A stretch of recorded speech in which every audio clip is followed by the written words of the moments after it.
She was 25 years old, and the world had made her an orphan twice over, first by taking her father, and then by taking his name. Emma Mercer stood on the dusty fringe of Fort Laramie, with nothing to her name but a set of mule harness he had prized, and $2 silver in her pocket. With that money, she bought a freight wagon so rotted and broken that no one else at the auction would even bid. But what nobody knew, what the wind and the high plains had kept secret for 3 long years, was that hidden beneath its warped floorboards was a truth that would change not only her life, but the memory of the man who had given it to her. Settle in and stay close as we tell this story of how a $2 wreck became a woman's vindication. Let us know where you're watching from tonight. Emma's life had been measured in the turning of wagon wheels and the steady, plodding gait of mules. Her father, John Mercer, was a freighter, a man whose reputation was as solid as the hickory axles he ran. He was not a man of grand pronouncements, but of quiet competence, and he had raised his daughter in his own image. While other girls learned needlepoint and the proper way to set a table, Emma learned the language of the trail.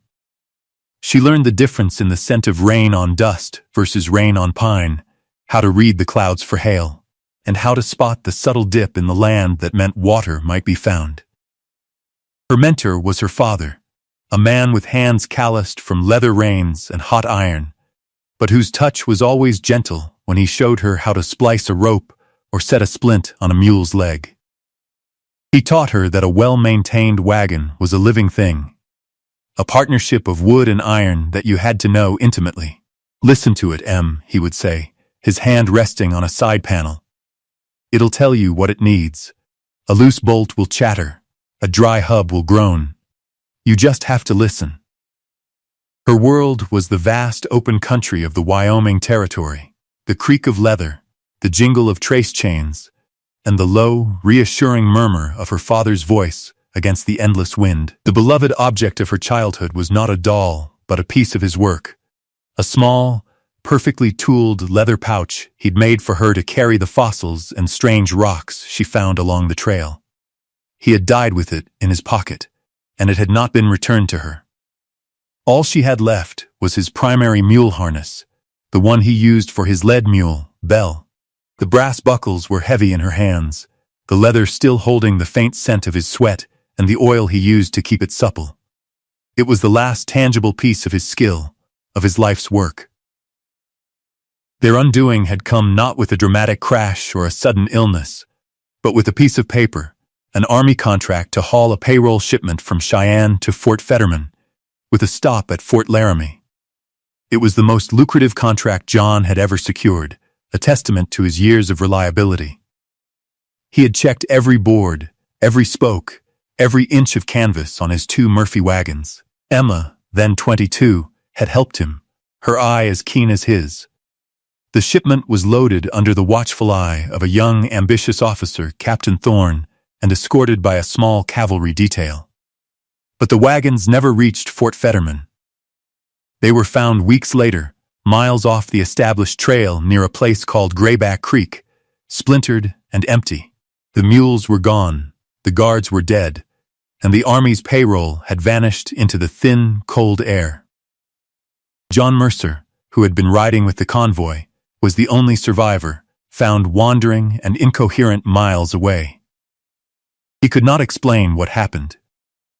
He remembered a sudden storm, a confusing detour ordered by Thorne, a chaotic attack in the dark. But with the gold gone and the soldiers dead, the official inquiry found him negligent. His reputation, built over 30 years of honest work, crumbled into dust. No one would hire him. The shame settled on him like a shroud, and within 3 years, it had taken him as surely as a bullet. He died quietly in a rented room, leaving Emma with his debts, his tarnished name, and the heavy brass and leather of a harness with no mule to wear it. The day after she buried her father in a plain pine box, Emma walked to the Mercer Freight and Haulage office, the business he had built from nothing. The sign was already painted over with a new name, Croft Overland. Inside, Silas Croft, a man who had once been her father's rival, sat behind her father's desk. He was a man with a soft body and hard eyes, and he did not stand when she entered. He looked at her with a kind of predatory pity that was worse than open contempt. He had bought out her father's assets to cover the last of the debts, he explained. The ledgers were all settled. There was a finality in his voice, a closing of a door she had once called home. "Your father was a good man once," Croft said. The words a small, cruel twist of the knife. A shame how it ended. He pushed a single piece of paper across the desk, a final accounting showing a balance of 0. She did not look at it. She did not argue or plead. Her father had taught her that dignity was something you carried inside, something no ledger could account for. Her eyes scanned the room, stripped of all the familiar things, the maps, the calendars, the worn chair where she used to sit. The only thing left that felt like him was the harness, coiled neatly on a peg by the door. It was his personal property, not a company asset. "That's mine," she said, her voice low and even. Croft gave a dismissive wave of his hand. "Take it. It's no use to me." Emma lifted the harness from the peg. The weight of it was both a burden and a comfort. She looped it over her shoulder, the brass buckles cool against her worn dress, and walked out of the office without a backward glance. She was ejected not with a shout, but with the quiet, administrative scratch of a pen, cast out into the indifferent dust of a town that had already forgotten her father's worth.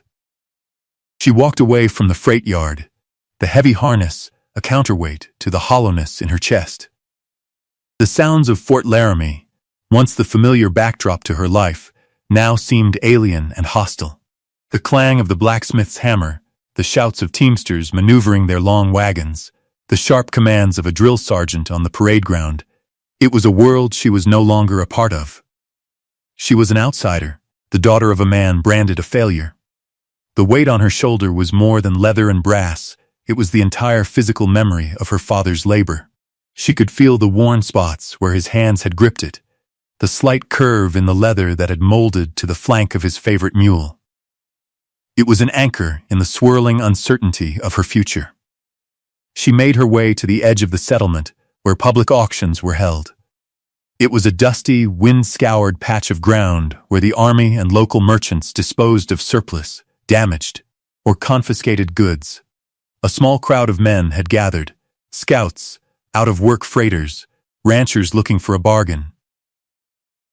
They were hard-bitten men who sized up every item with a practiced, cynical eye. The auctioneer, a fast-talking man with a stained vest, was working his way through a pile of army blankets, worn-out saddles, and barrels of salted fish. Emma stood at the back, a solitary figure in her plain dress, the harness coiled at her feet. She listened, her mind calculating, assessing. She had $2.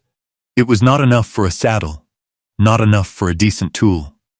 It was barely enough for a meal, but she had a different kind of hunger. She was looking for something to salvage, something to turn into a new beginning, however small. Finally, the auctioneer gestured to the last item, a wreck of a freight wagon that sat apart from the rest, listing sadly to one side like a beached whale. "All right, gentlemen, what am I bid for this piece of Wyoming history?" He called out, his voice dripping with sarcasm. "Came in on a government seizure. Needs a little work." That was an understatement. The wagon was a ruin. One of its massive rear wheels had collapsed, the spokes splintered. The canvas top was shredded and green with moss. The oak sideboards were split and warped, bleached gray by years of sun and snow. The tongue was snapped clean off. The crowd was silent. A few men chuckled. No one made a move. This was not a bargain. It was a pile of firewood that you had to haul away yourself.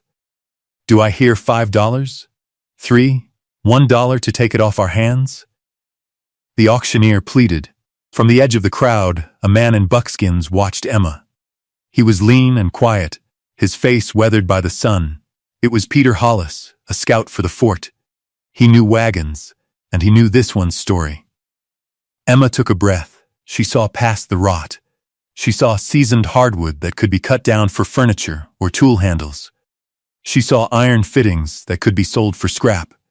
She saw a chance. $2, she said, her voice clear and steady in the sudden quiet.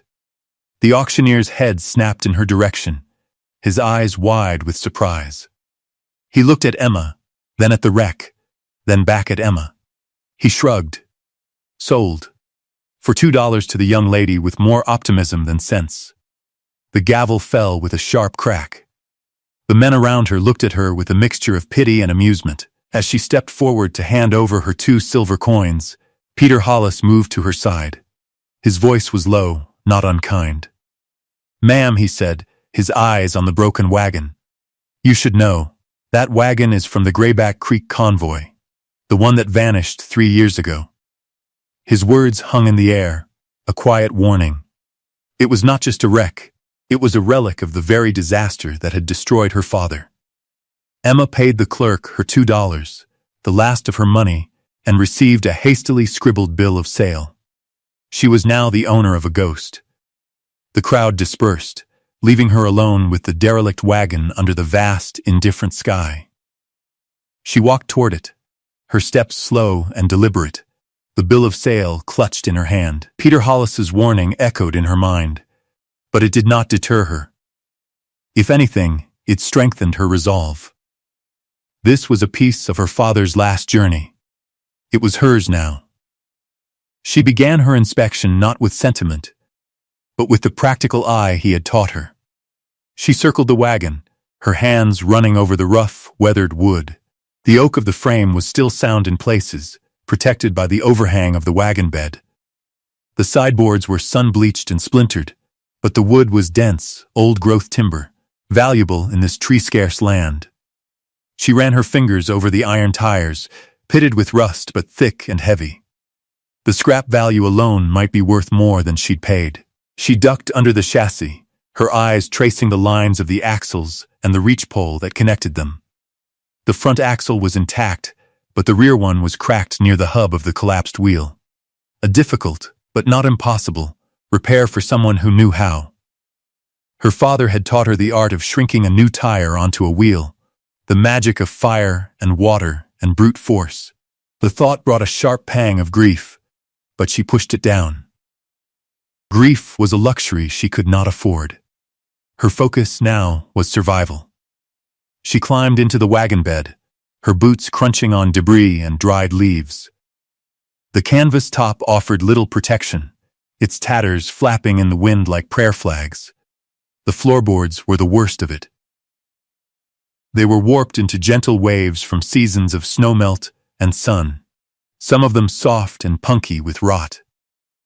Her plan was to pry them up, salvage what she could, and use the solid frame and running gear as the basis for a small, functional cart she could pull herself, a way to haul goods or firewood and earn a few cents. She had her father's harness. Maybe she could even acquire a cheap donkey or an old mule.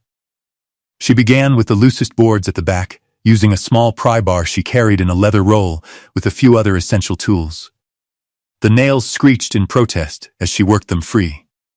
The wood was damp and smelled of earth and decay. It was slow, laborious work.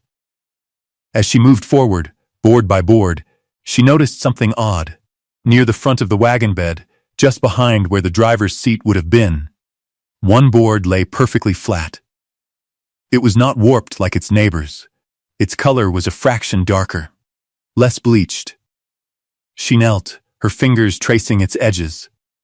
And then she saw it. The faint, almost invisible marks of a chisel near the nail heads. These were not the original, hand-forged nails used by the wagon maker. These were newer, cruder. Someone had lifted this board and put it back. Her heart began to beat a little faster, a steady, heavy rhythm against her ribs. This was not rot. This was not damage. This was deliberate. Her breath caught in her throat. She paused, her hand resting on the flat, unassuming plank. The wind picked up, whistling through the tattered canvas, and for a moment, the world seemed to hold its breath with her. Her father's voice echoed in her memory. "Listen to it, Em. It'll tell you what it needs." This wagon was telling her something. It was telling a story that had been silenced for 3 years. With renewed purpose, she set the tip of her pry bar into the thin seam at the edge of the board. She put her weight into it, leveraging the tool with a careful, steady pressure. The wood groaned, but it held fast. The nails were set deep. She repositioned the bar, working the other side, her knuckles scraping against the rough floor. Sweat beaded on her forehead, mingling with the dust. Finally, with a sharp, splintering crack, one end of the board lifted a few inches. A different smell rose from the opening, not the damp funk of decay, but the dry, dusty scent of a long enclosed space, with a faint, metallic tang. She worked her fingers under the edge and pulled. The board came free with a final shriek of tortured nails. Beneath it was not the solid timber of the wagon's underframing, but a shallow, neatly constructed compartment, about 3 feet long and 2 feet wide. It was a space hollowed out between the main floor and a false bottom. And it was not empty. The first thing she saw was a packet wrapped in oilcloth and tied securely with twine. It was surprisingly heavy. Her fingers trembled slightly as she lifted it out. The oilcloth was stiff and cracked with age, but it had done its job. She carefully untied the brittle twine and unfolded the wrapping. Inside was a stack of official-looking documents, their edges slightly yellowed, but the ink still dark and clear. They were Army dispatches, but tucked inside the fold of the top dispatch was a single, folded sheet of personal stationery. Beneath the packet, nestled in the dark recess, was a rusted iron strongbox, the kind used for valuables and payrolls. It was small but heavy, its surface pitted and stained. It was locked. Her heart hammered against her ribs. This was it. This had to be it. She set the strongbox aside and turned her attention to the letter. She unfolded it carefully. The handwriting was neat, precise, the script of an educated man. It was dated just a few days after her father's convoy had disappeared. It read, "To whoever finds this, my name is Corporal Elias Vance. I was an escort for the Fetterman payroll. I am writing this in what I know are my final hours. We were not attacked by road agents. The ambush was a lie, orchestrated by our commander, Captain Thorne, and a civilian contractor named Silas Croft. They planned to steal the payroll and blame the freighter, John Mercer, a man whose only crime was his trust. The attack was staged by men hired by Croft. I was shot not by an outlaw, but by my own captain when I refused to go along with the murder of the other guards. I have been left for dead, but I managed to crawl back to this wagon. I have hidden the proof here. The strongbox contains the true payroll ledger signed by Thorne before we left, and a second, forged ledger created to frame Mercer. The key to the box is taped to the back of this letter. The dispatches prove Thorne ordered the convoy off the main trail against regulations. Take this to the commander at Fort Laramie. Do not trust anyone else. John Mercer is an innocent man. Do not let them bury his name with my body. God grant you the courage to see justice done." Emma's hands were shaking as she finished reading. A cold, clarifying anger washed over her, so pure and sharp it burned away her grief. Silas Croft. Captain Thorne. It all made sense. The new sign on her father's office, the captain's quick rise in reputation, her father's confused and broken testimony. She turned the letter over. Taped to the back with a strip of discolored cloth tape was a small, ornate brass key. She sat on the floor of the broken wagon, the corporal's letter in her lap, the rusted strongbox at her side. The setting sun cast long shadows across the plains, and a chill was beginning to settle in the air. For 3 years, she had carried the weight of her father's perceived failure. Now, she held the weight of his vindication. The truth was heavier than she could have imagined. Her anger was a cold, hard stone in her gut, but it gave her strength. She took the small brass key from the back of the letter. It felt warm in her palm. With a steady hand, she inserted it into the lock of the strongbox. The mechanism was stiff with rust and disuse. She had to wiggle the key, applying gentle but firm pressure, until, With a grating click, the lock turned. She lifted the heavy lid. Inside, the contents were perfectly preserved. On top lay 2 leather-bound ledgers. She opened the first one. The top of the page read, Official Payroll Ledger, Fort Fetterman Garrison, August 1874. Below were columns of names and figures, and at the bottom, the clear, authoritative signature of Captain Marcus Thorne. She opened the second ledger. It was a cruder copy, the handwriting slightly different. The figures altered. It was designed to show a smaller amount, a version of the truth that could be plausibly lost. Beneath the ledgers lay the payload itself, or what was left of it, a few stacks of bundled banknotes and a small handful of gold coins. It was a fraction of the total, likely what Corporal Vance had managed to secret away before hiding the box. It wasn't a fortune, but it was more money than Emma had seen in her life. As dusk deepened, a figure approached, walking with the quiet, ground-covering stride of a man at home in the wilderness. It was Peter Hollis. He had circled back, perhaps out of curiosity, perhaps out of a flicker of concern for the young woman who had bought the cursed wagon. He carried a canteen and a small bundle. "Figured you might be thirsty," he said, his voice as quiet as his footsteps. He held out the canteen. Emma took it and drank, the cool water a balm to her dry throat. His eyes took in the scene without judgment, the open floorboard, the oilcloth, the open strongbox, the letter in her hand. He did not ask what she had found. He simply waited. His quiet presence was an invitation, a space she could fill with the truth if she chose. She did not show him Corporal Vance's letter that was too personal, too raw. Instead, she handed him the 2 ledgers. "My father didn't lose that shipment," she said, her voice devoid of emotion, a simple statement of fact. "It was stolen. By Captain Thorne and Silas Croft." Peter took the ledgers. He was a scout, a man who lived by observation, who understood trails and signs and the deceptions men practiced. He compared the 2 books, his thumb running over the different signatures, his keen eyes noting the discrepancies. He looked from the ledgers to Emma, and in his gaze she saw not pity, but belief. He nodded slowly. "I never figured John Mercer for a fool or a thief," he said. It was the highest praise he could offer. He looked at the broken wagon, his eyes reassessing it. It was no longer a pile of scrap. It was a crime scene. It was evidence. "We need to move it," he said, his voice decisive. "But not like this. We need to make it whole again. We can't have them saying we tampered with it." In that moment, he was no longer a stranger. He was her first and only ally.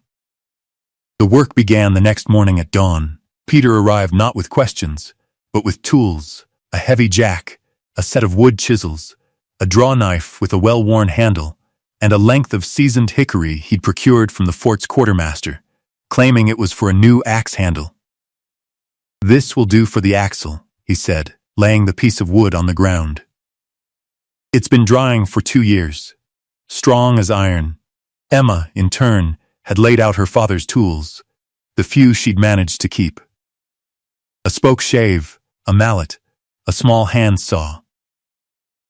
Together, they began the slow, methodical process of resurrecting the wagon. Their communication was sparse, a language of gestures and shared understanding. He would point to a split tenon. She would know exactly how to clean it and prepare it for a new peg. She would indicate the angle needed for a cut. He would make it with clean, efficient strokes. They were 2 people fluent in the grammar of wood and iron. First, they jacked up the rear of the wagon, lifting the immense weight off the shattered wheel. They carefully removed the broken axle, its wood dark and soft with rot, where the crack had let in moisture. Using the old axle as a template, they began to shape the new one from the length of hickory. Peter did the rough work with a small axe, hewing the wood to the approximate shape, while Emma followed with the draw knife and spoke shave, her movements precise and economical, shaving off fine curls of wood until the new axle was a perfect replica of the old one's sound half. Her father had taught her that the strength of an axle was in its grain, and she followed it unerringly. While she finished the shaping, Peter turned his attention to the broken wheel. He dismantled it piece by piece, laying out the spokes and felloes, the curved sections of the rim, like the bones of some great animal. Several spokes were shattered beyond repair, and two of the felloes were split.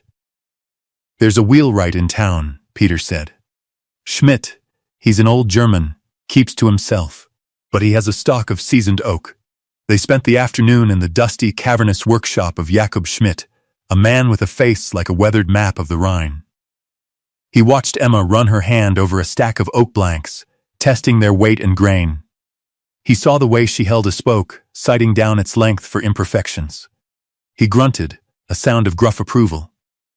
"You know the wood," he said. He did not ask about the wagon or her father. He simply saw her competence. He named a fair price for the wood, and when Emma counted out the small amount of coin from Corporal Vance's strongbox, he pushed one of the coins back into her palm.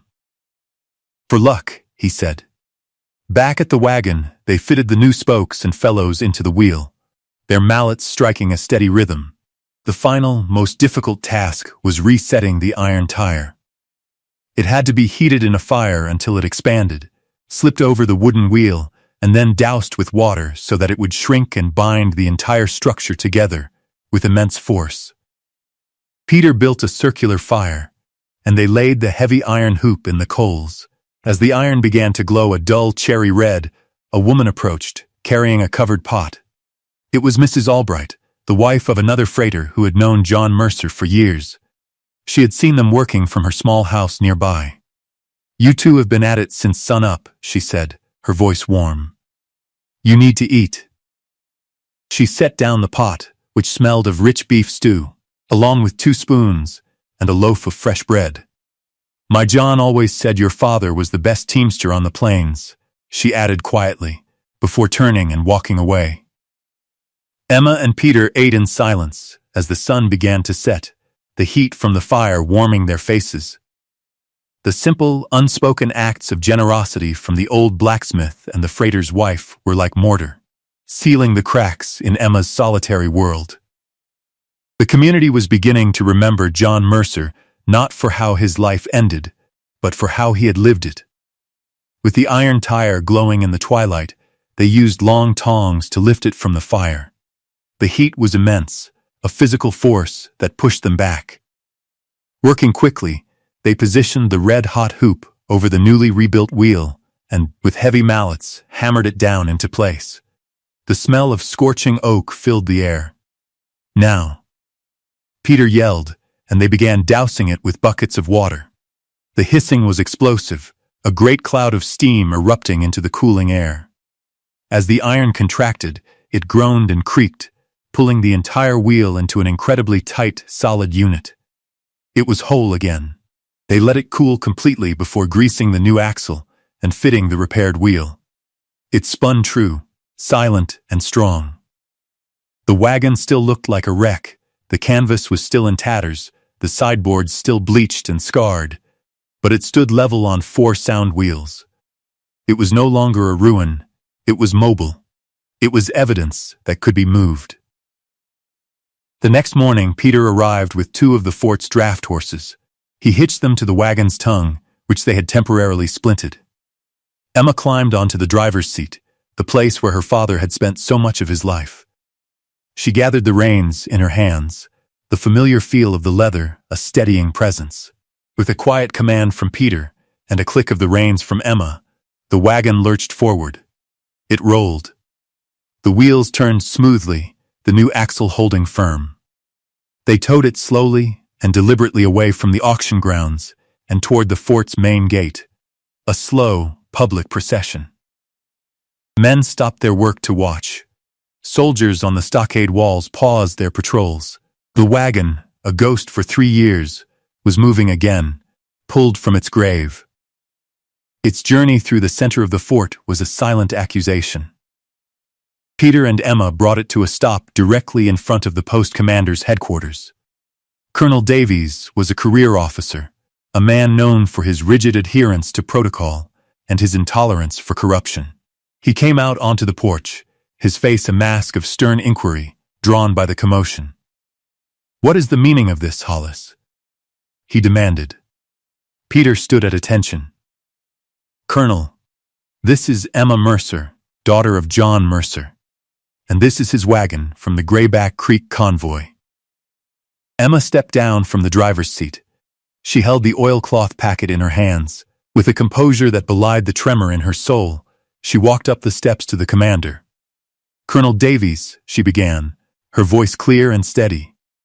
"I have evidence regarding the loss of the Fetterman payroll 3 years ago. Evidence that my father was innocent." She laid it all out for him, right there on the porch. She gave him Corporal Vance's letter, the 2 ledgers, and the official dispatches proving Thorne had ordered the unauthorized detour. She told the story plainly, without embellishment, her words falling into the stunned silence. Colonel Davies read the letter from Corporal Vance, his face growing harder with every line. He examined the ledgers, his trained eye immediately catching the forgery. He looked at the official dispatch, then at Emma, then at the wagon. He saw the truth. He turned to his aide. "Place Captain Thorne under immediate arrest. Send a detachment to bring in the civilian, Silas Croft. I want them both in the stockade within the hour." The order was like a thunderclap. Within minutes, the fort was alive with purposeful movement. The news spread like wildfire, through the barracks, across the parade ground, and into the town.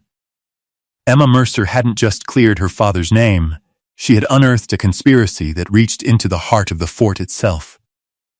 The dilapidated wagon, which she had bought for $2, now stood as a monument to her unyielding fight for the truth, forcing a town and an army to confront the lie they had been content to live with. In the months that followed, the world shifted back into alignment. A formal military inquiry, presented with the irrefutable evidence from the wagon, convicted Captain Thorne of theft, murder, and conduct unbecoming an officer. He was stripped of his rank and sentenced to life at the military prison at Leavenworth. Silas Croft, tried in a civilian court, was found guilty of conspiracy and accessory to murder. His assets, including the freight office he had stolen from her father's legacy, were seized. As a matter of justice and restitution, Colonel Davies awarded the Army's standing freight contract for the Laramie-Fetterman line to Emma Mercer. It was her father's old route. People in the town and at the fort began to look at her differently. They no longer saw the daughter of a disgraced man. They saw a woman of immense fortitude, a woman who had single-handedly righted a terrible wrong. Teamsters who had once avoided her gaze now tipped their hats. Merchants who had refused her father credit now sought her business. She had earned her place not through inheritance, but through labor and courage. She ran her freight line with the same quiet competence her father had, her name becoming as synonymous with reliability as his had once been. She hired a few good men, bought a string of strong mules, and her wagons became a familiar, welcome sight on the high plains. She did not sell the Grayback Creek wagon. She moved it to the small plot of land she bought on the edge of town, the land where she built her own small office and corrals. She replaced the rotted floorboards, patched the side panels, and stretched a new, tight canvas over its hoops. It was not for hauling freight. It became her sanctuary, a quiet place to do her paperwork, a shelter from the prairie wind. One cool evening, as the last light of the sun painted the sky in shades of orange and purple, Emma stood inside the restored wagon. The air smelled of new canvas and old wood, a scent of endings and beginnings. From a wooden peg on the wall, she took down her father's mule harness. She ran her hand over the supple leather and polished the heavy brass buckles until they shone like gold in the lantern light. She hung it carefully on a hook inside the wagon. Then, she opened a small wooden chest where she kept her most precious possessions. From it, she took Corporal Elias Vance's letter and the small, tarnished brass key to the strongbox. She placed the key on a small shelf she had built just below the harness. The two objects, the harness from the man who had taught her everything, and the key from the man whose final act had saved his name, rested together. They were talismans from two strangers to each other, bound together by an act of injustice, and, finally, an act of truth. Peter Hollis walked up to the open back of the wagon, holding 2 tin cups of coffee. He didn't speak of the past, of the trial, or of the dramatic changes in her life. He just handed her a cup. "Saw your lead wagon pull in," he said. "Looked like a heavy run." "It was," she said, taking the cup. "But the roads are good." They stood there together in the quiet twilight, a comfortable silence between them built on shared work and unspoken trust. Emma looked out from the shelter of the wagon, across the vast, darkening landscape that had once seemed so hostile and was now her home. Emma Mercer was 25 and had been left with nothing but a dead man's shame. She paid $2 for a rotted freight wagon that everyone else saw as worthless. It was the best $2 she ever spent.